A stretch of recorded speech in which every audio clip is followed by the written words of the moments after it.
Hi friends, 1 മണിക്കൂറോളം ഞാൻ വെള്ളത്തിലിട്ടിരുന്നു കേട്ടോ. അത് കണ്ടോ, പൂപ്പ് പോലെ. ഇത് നമ്മൾ സാധാരണ തേച്ചാൽ പോവില്ലായിരുന്നു. കണ്ടോ, പോവില്ലായിരുന്നു. ഇതൊക്കെ ഇപ്പോൾ അത് ഉടച്ച് കഴുകി എല്ലാത്തിൻ്റെ പുറകിലുണ്ടായിരുന്നു. അപ്പോൾ ഞാൻ നല്ലോണം ഉടച്ച് കഴുകി.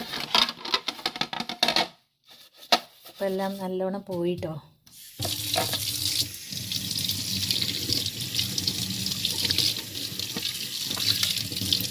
ഇവിടെ നല്ല ചെറിയ പ്ലേറ്റ് പോലെയായി. മേൽഭാഗം താഴെ പിന്നെ ഇങ്ങനെ നിലത്ത് വെക്കണ കാരണമായിരിക്കും ഒരു മഞ്ഞ കളർ പോലെ ഉണ്ട്. എന്നാലും വൃത്തിയായി.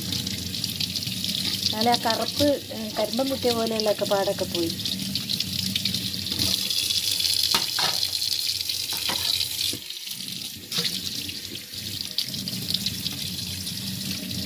കണ്ടോ, ഇപ്പോൾ ഒരുവിധം വൃത്തിയായി.